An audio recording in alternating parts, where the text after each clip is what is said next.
Graça e paz, boa noite a todos, amém? Abra sua Bíblia, Evangelho de Lucas, capítulo 17, versículo de número 11. Deus abençoe a vida. Quero agradecer a Deus pela vida do meu pastor Silas Malafaia, por uma vez mais me conceder esse privilégio de compartilhar o Evangelho aqui na Quinta da Vitória. Deus continue abençoando a vida do pastor Silas, do nosso pastor, da sua família, do pastor Odilto, uma vez mais, do meu pastor também. Que Deus abençoe a sua vida, a sua casa, sua família e seu ministério. Estou acompanhado da minha esposa Graciele, que é minha intercessora. Sempre bom rever o meu amigo William Nascimento. Deus abençoe sua vida, sua casa e toda a sua família. Evangelho de Lucas, capítulo 17, versículo de número 11. Quem encontrou, diga amém. A caminho de Jerusalém, Jesus passava pelo meio de Samaria e da Galileia.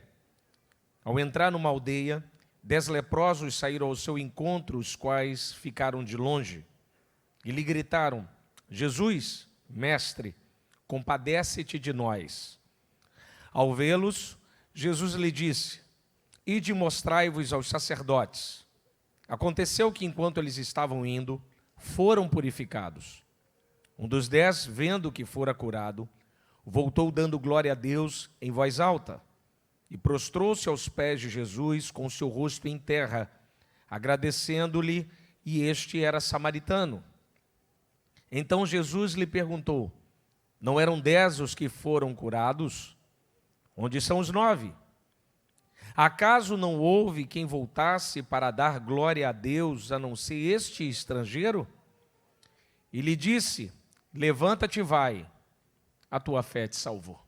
Curve a sua cabeça, deixa a sua Bíblia aberta.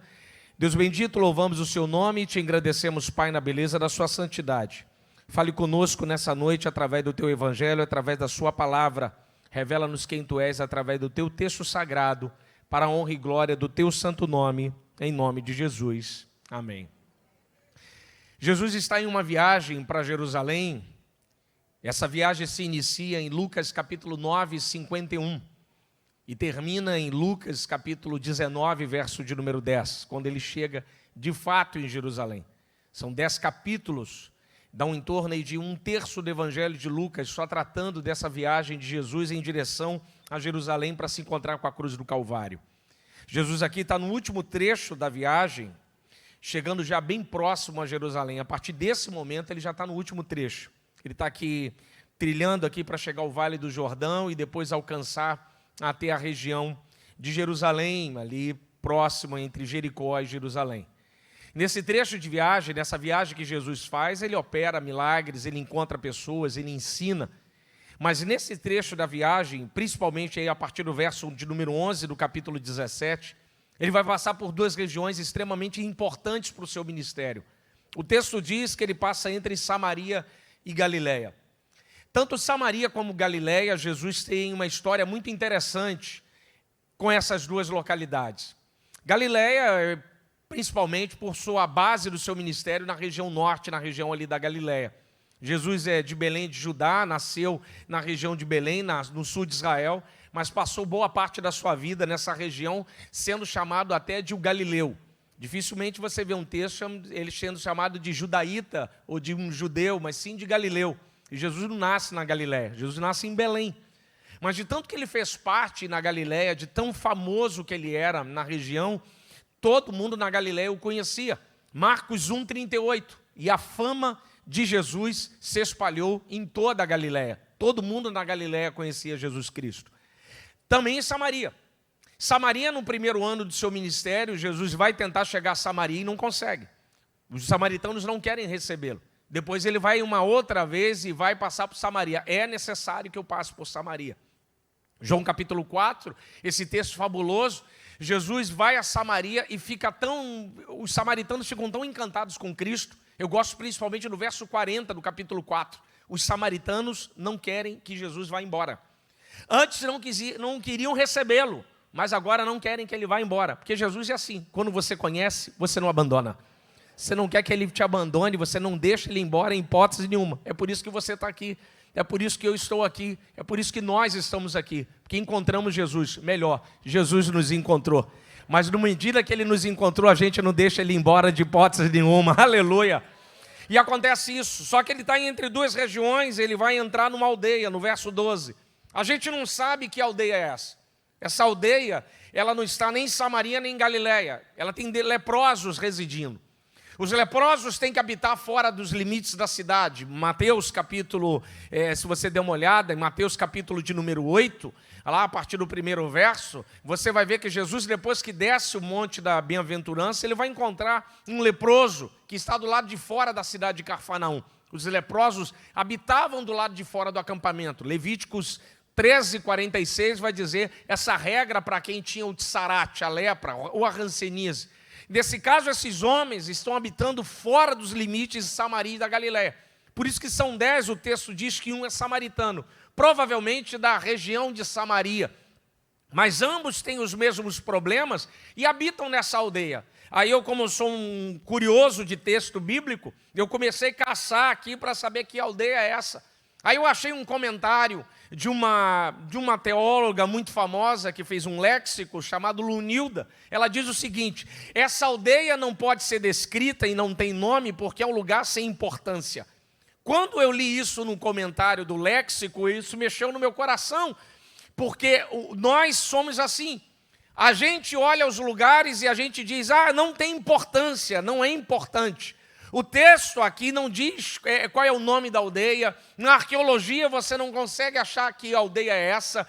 E a própria comentarista do léxico diz assim, não tem importância. Mas Jesus foi lá.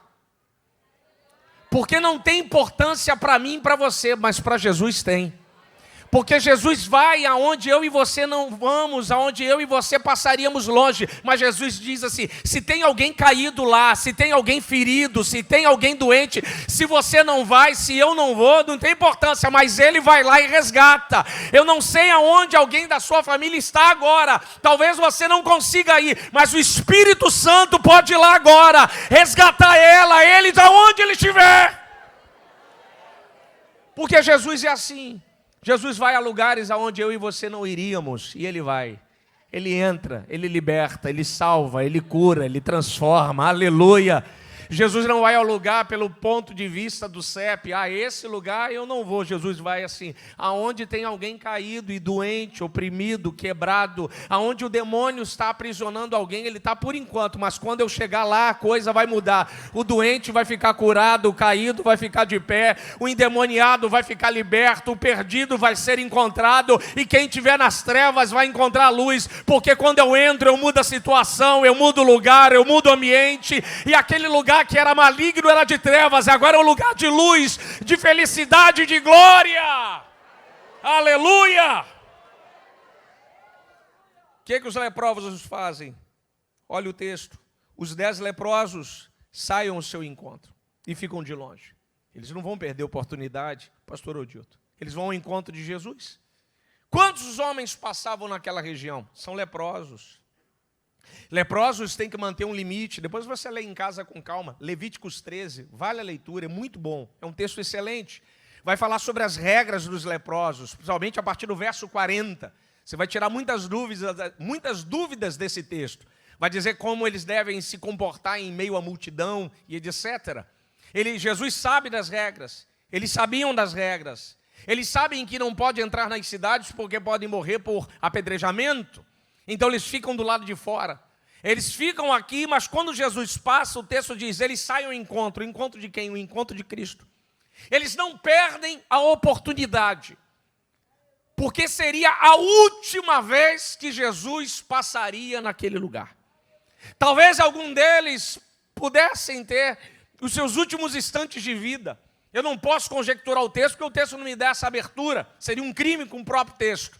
Mas aqui talvez alguns estariam já nos momentos finais da sua enfermidade, cansados, abatidos. Mas quando vem Cristo Jesus, eles saem da aldeia, eles vão ao encontro. Eu quero te dizer uma coisa, não perca a oportunidade hoje de ter um encontro com Cristo. Não perca essa oportunidade de hoje de você se encontrar com Jesus Cristo. Talvez você entrou hoje aqui, pastor, eu vi o fly lá com a propaganda da igreja, dizendo que o William Nascimento vai cantar lá, vai ter um culto, a minha amiga me chamou. Eu quero te dizer uma coisa, não foi o BRT que te trouxe aqui, não foi o Uber que te trouxe aqui, não foi o seu carro que te trouxe aqui, isso aqui não foi aleatório, foi um encontro marcado com Jesus Cristo e você, e hoje você não pode perder esse encontro. Hoje ele está dizendo, eu te trouxe aqui para me encontrar com você, não perca a oportunidade hoje de ter esse encontro real com Jesus Cristo.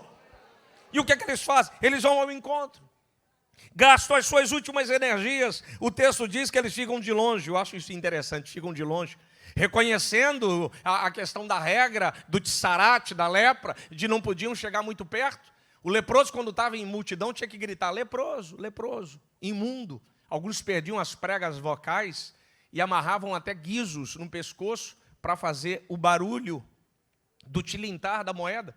O judeu com leproso, a regra é tão complexa a regra, que só para você ter uma ideia, a nível de conhecimento, eu acho interessante algumas coisas. Por exemplo, se um sacerdote morasse numa rua e um leproso passasse, e no momento que o leproso estivesse passando, pastora Júlia, e a galinha colocasse um ovo, olha só, pastor Jean, colocasse um ovo, e o leproso estivesse passando, se o sacerdote comprasse aquele ovo, ele não pode comer, porque o leproso passou na hora. Isso é um nível de cuidado que os judeus tinham. Então os judeus, os homens aqui ficam de longe com Cristo, com medo de chegar perto dele. Não, a gente não pode chegar perto dele. Nós não podemos encostar nele por causa da nossa situação. A minha situação impede de chegar perto dele. Dá uma olhada na sua Bíblia, verso 13. E lhe gritaram, Jesus, mestre, compadece-te de nós. Isso aqui é sensacional. Ele está dizendo, nós não podemos chegar perto. Nós não podemos encostar. Mas ninguém disse nada que a gente não pode gritar. A nossa situação nos impede de chegar perto de Cristo. Mas a nossa voz vai chegar lá. J.C. Ryle, um grande bispo de Liverpool, um baita escritor, tem um livro famoso chamado Santidade, de J.C. Ryle, para mim um dos clássicos sobre santificação. Ryle vai dizer o seguinte, esse grito pode ser traduzido como oração. Em outras palavras, ainda que a situação te impeça de acessar alguns lugares, ainda que a situação possa te impedir de caminhar, mas a situação nunca pode calar a boca da sua voz em oração a Deus. Não permita que as coisas da vida calem a oração que você tem feito. Não permita que as perseguições, que as pedradas, que as portas fechadas, que às vezes os levantes do gigante vêm diante de nós. Eu quero te dizer uma coisa nessa noite. Enquanto mais a coisa apertar, mais nós iremos gritar. Aleluia! Mais nós iremos clamar a Deus. Foi assim que aconteceu com a mulher Ciro-Fenícia. Foi assim que aconteceu com o cego Bartimeu. Toda vez que aperta a situação, eles gritavam. Os leprosos não podem chegar perto, então eles gritam. Eles clamam a Deus. Eles estão dizendo, nós não chegamos perto. As regras judaicas nos impedem de chegar perto. Meu irmão, infelizmente, às vezes as pessoas são impedidas de ir e vir por muitos motivos. Questão de enfermidade, locomoção pelo ponto de vista do recurso financeiro. Mas se tem uma coisa que eu e você temos em qualquer lugar, não importa o momento, é oração. Oração é um negócio fantástico. E o Deus que a gente serve, o Deus que nós servimos, é um Deus fabuloso, que você ora no banheiro, Ele te escuta. Você ora no quarto, Ele te escuta. Você ora no BRT, Ele te escuta. Você ora no metrô, Ele te escuta. Você ora em cima da bicicleta, Ele te escuta. Você ora na laje, Ele te escuta. Não importa o lugar, não importa o momento, não importa a situação, não importa o horário, não importa o dia da semana, não importa o mês, qualquer hora. O altar está sempre aberto. As portas do céu estão sempre abertas, dizendo, pode falar comigo, pode orar, pode falar, que eu estou sempre com o ouvido inclinado para ouvir o seu clamor.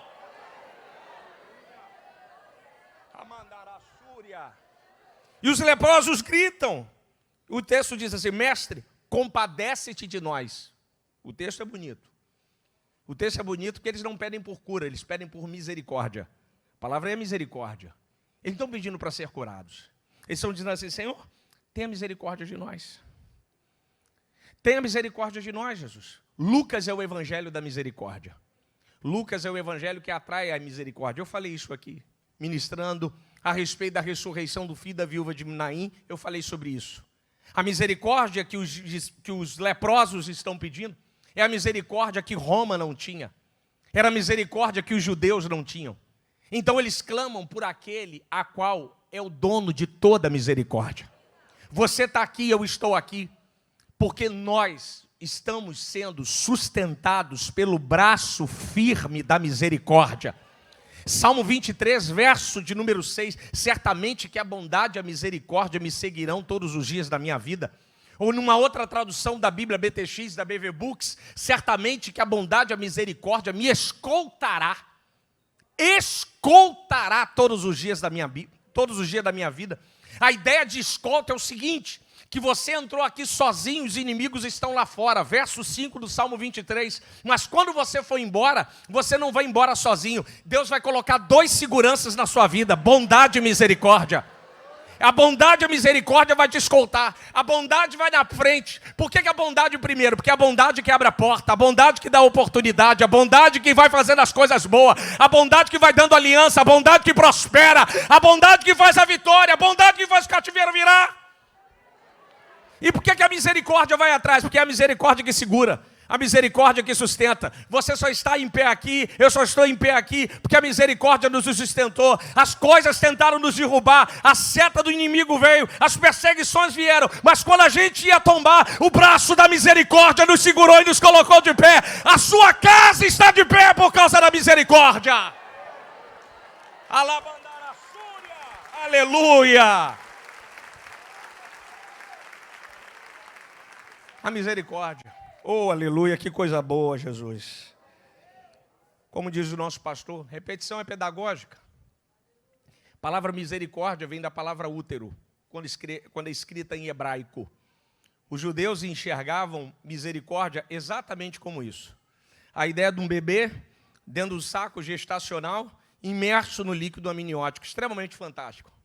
O bebê do lado de dentro sendo gerado pela mãe, do lado de fora, a mãe passando por todos os tipos de problemas, dificuldade de comportamento, corpo, etc., lutas e etc., posição para dormir, uma série de coisas. Quando o bebê vem à vida, vem à luz, a mãe melhor dá a luz, o bebê não tem noção do que a mãe passou durante 9 meses para ele ser gerado em vida. Por isso que quando os judeus escrevem sobre misericórdia, eles utilizam um dos sufixos da palavra hebraica para útero. O que eles estão dizendo? Que você e eu não temos noção do que passamos de janeiro até hoje para chegar aqui. Você e eu só estamos aqui porque a misericórdia de Deus nos envolveu. Ah, Jesus! A misericórdia de Deus nos envolveu e nos gerou.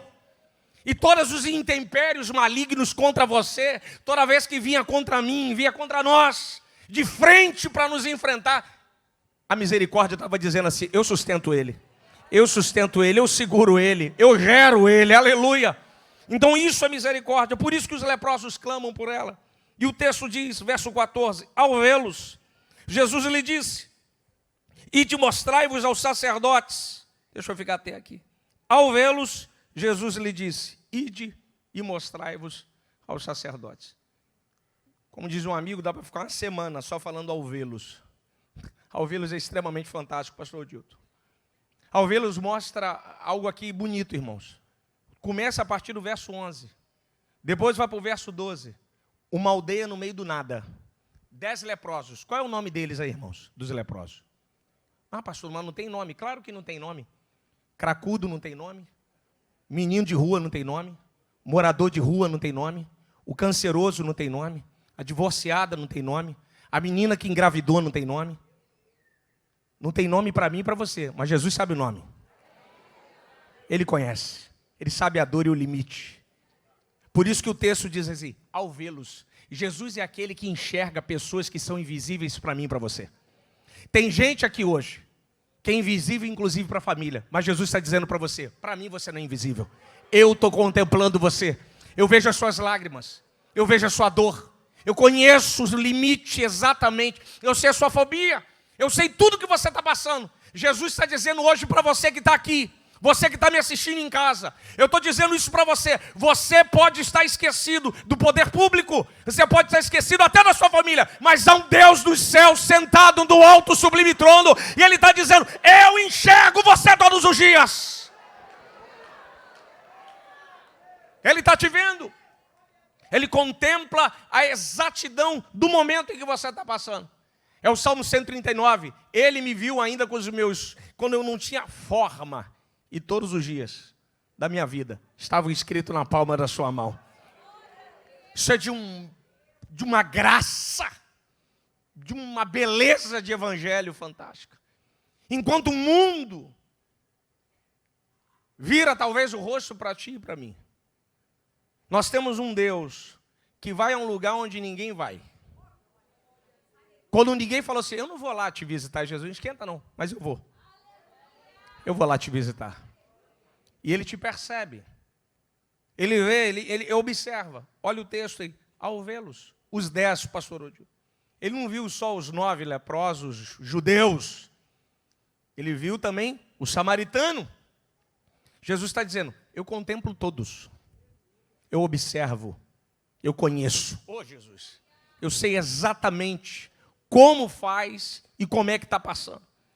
Quando Jesus observa ele, Jesus dá uma palavra. Ide e mostrai-vos aos sacerdotes. Sacerdotes no plural, porque os samaritanos tinham um modelo de sacerdotal diferente dos judeus. Então Jesus dá uma palavra para eles, ó. Ide e mostrai-vos aos sacerdotes, à distância. Jesus não ora por eles, pastor Gilson. Jesus não impõe as suas mãos. Se você olhar o texto, Jesus não está nem perto. Jesus dá uma, ó, pode mostrar os sacerdotes. A palavra da promessa, meu amigo pastor Lucas, está implícita no texto. Jesus está dizendo assim, você quer ver o resultado? Obedeça a minha voz. Rapaz. Obedeça a minha voz. Eles não viram Jesus, Jesus não tocou neles. Jesus não tocou neles. Eles não sentiram a mão do mestre. Não sentiram. Jesus não orou por eles. Jesus deu uma palavra de ordem.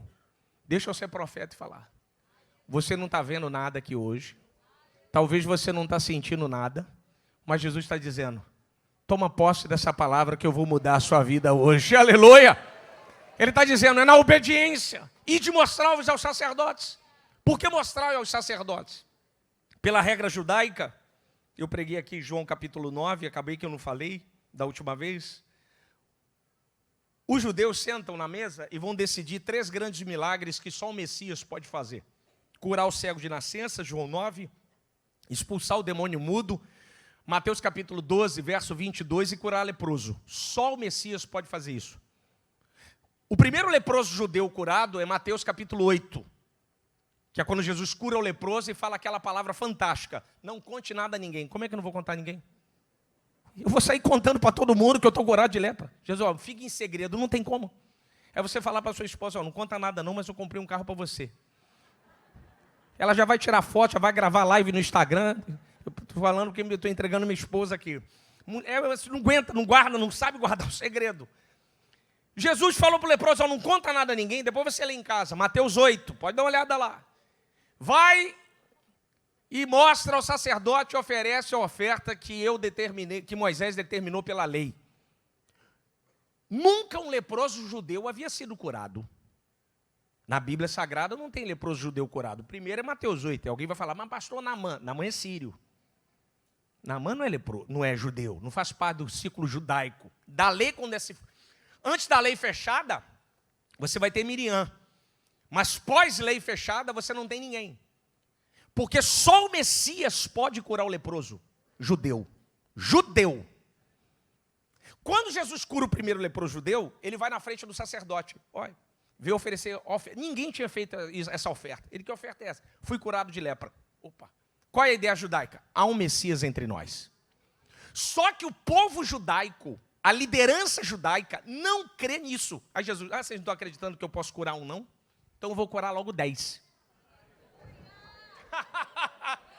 Eu vou curar logo 10. Já que vocês não acreditam em um, eu vou curar 10 e vou mostrar que há um Messias aqui nessa terra. Eu quero te dizer uma coisa, você e eu somos o reflexo que o Messias ressuscitou, está sentado no trono e continua operando o mesmo milagre. Ele continua fazendo a mesma operação. Ele continua com a mesma glória, com o mesmo poder e com a mesma graça. Quando Jesus cura ele, diz, vai mostrar os sacerdotes. Era das duas umas, meu amigo William. Ou eles pegam a palavra e ficam na discussão, ou pega a palavra e crê. É aquela velha história. Crê, e aí, o que a gente faz? Não estou vendo nada, a gente continua podre de lepra. Mas ele falou para mostrar o sacerdote. Vamos obedecer então? Então vamos obedecer. Obediência e fé andam juntas. Todo desobediente não tem fé. Dificilmente alguém desobediente tem fé. Agora, todo mundo que obedece tem fé. Sabe o que você está aqui? Você é obediente, por isso que você tem fé. E o texto diz que, verso 14, aconteceu que enquanto eles estavam indo, foram purificados. Eles saem da presença de Jesus e começam a andar. Meu Pai do céu. E começam talvez sentindo uma energia estranha, uma saúde diferente. E o seu organismo começa a mudar. Eles obedecem a palavra e a ação da palavra da promessa começa a agir sobre o seu corpo. Porque a palavra é isso. A palavra é quando você pega este evangelho e você fala assim, eu creio nessa palavra. Eu creio nesse evangelho, eu creio nessa palavra liberada sobre o altar. Você pega, você diz assim, eu creio. E ela começa a ter uma ação. E alguém diz assim, não, mas você não está vendo nada. E você, eu não preciso ver. Mas eu creio que essa palavra está acontecendo hoje sobre a minha vida. Então deixa eu ser profeta sobre a sua vida. Deus hoje está enviando um livramento. Há uma porta de Deus sobre a sua vida. Há uma cura. Quando você for embora aqui, algo de Deus está acontecendo sobre a sua vida, sobre a sua casa. Você não está vendo, talvez você não está sentindo. Mas Deus liberou uma palavra de vitória sobre você.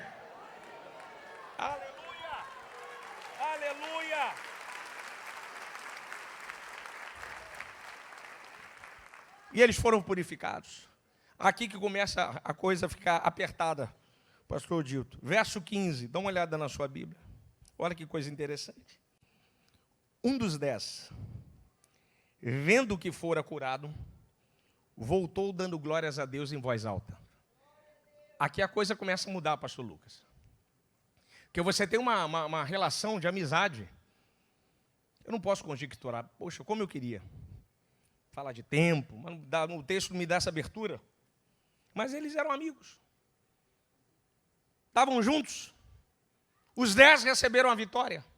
Só que aqui começou a divisão. Porque o décimo, vou chamar ele de o décimo. Ele faz um cálculo lógico. Peraí. Rapaz, ele de longe, nem encostou em mim, nem botou a mão na minha cabeça, só deu uma palavra. E eu fiquei curado? E se eu chegar mais perto? Oh, Jesus. E se eu chegar mais perto?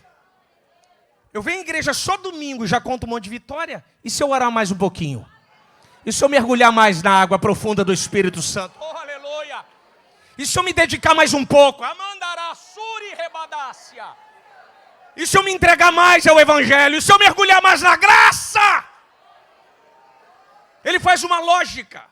Ele de longe nem botou a mão. Ele só deu uma palavra. E se eu chegar mais perto? Só que para chegar perto, dá uma olhada na sua Bíblia. Só vai um. Pastor Jean. E os 9?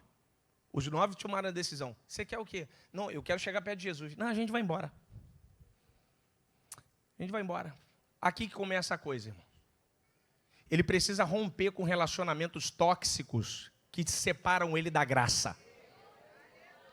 Rompa com qualquer amizade que queira te afastar para longe da graça.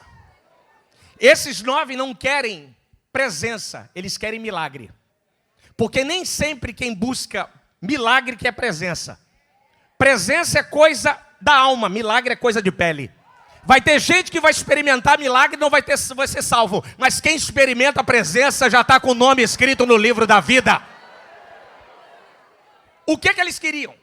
Os 9 buscavam a mão. O 10º queria a face.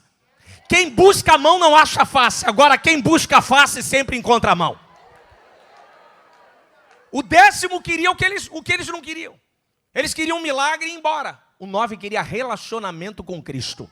Eu quero dizer, tem muita gente que recebe milagre. Entra e sai da igreja e vai embora. Sim, mas quem quer presença tem que ter a ousadia de se aproximar dele. Tem que ter a ousadia de romper com as coisas do passado. O problema de Sansão foi esse. Sansão mata o leão lá no passado, mas de vez em quando visitava o passado para beber o mel da carcaça. Quem não rompe com pontes do passado não pode viver projeto de Deus no futuro.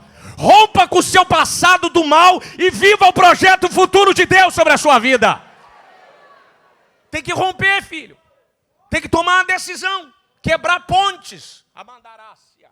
Quebrar as coisas, as estruturas velhas. Ele está dizendo assim, eu quero encontrar ele. Então ele vai ter que romper.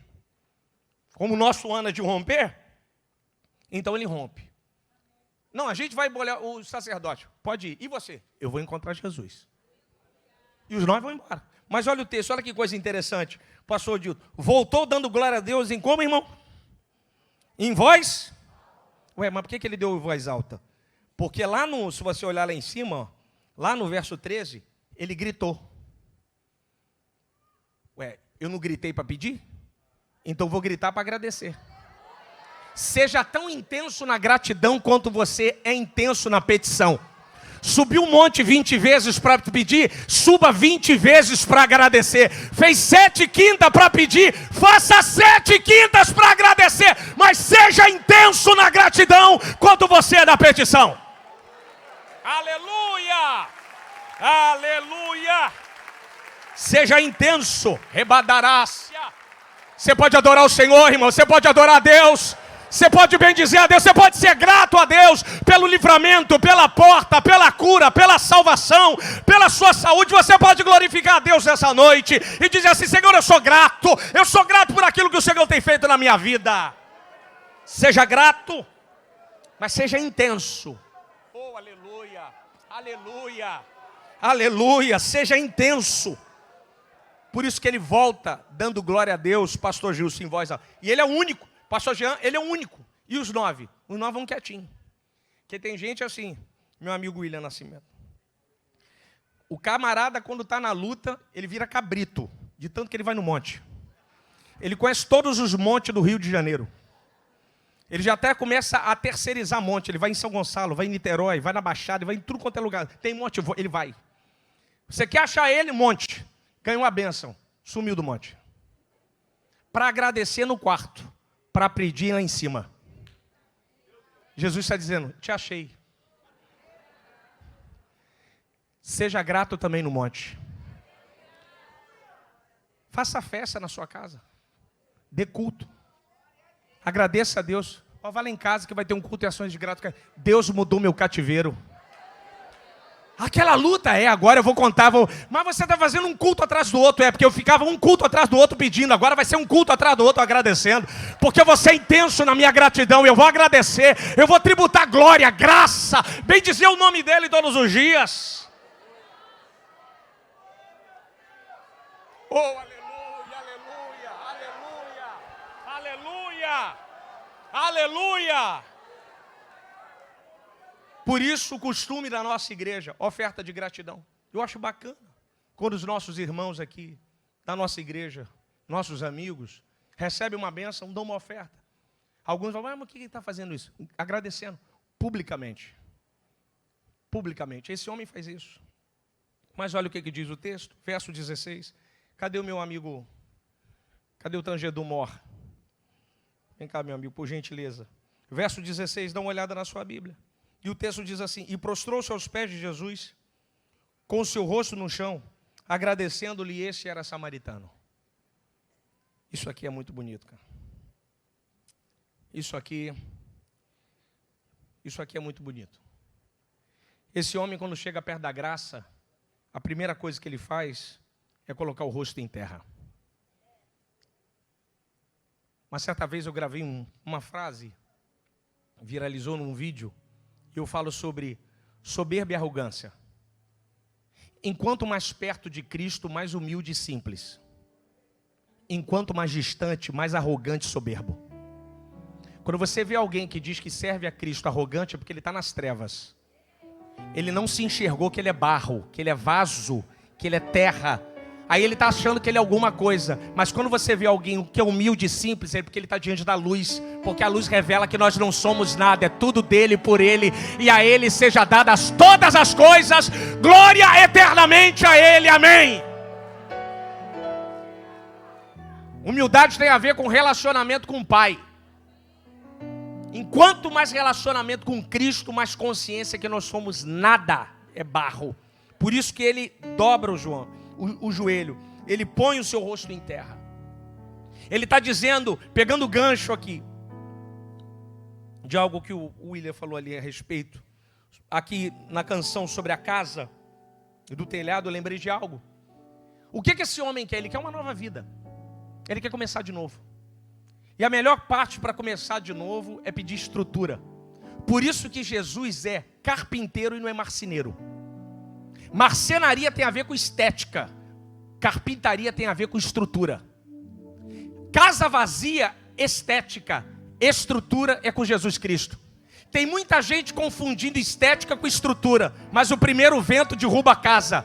Jesus hoje não vem para te dar estética por fora, Ele vem te dar uma estrutura sólida, para que você aguente as pressões da vida. Vai soprar o vento, vai ter perseguição, mas não vai cair não, porque a sua vida está solidificada na rocha, e o carpinteiro de Nazaré te deu uma estrutura.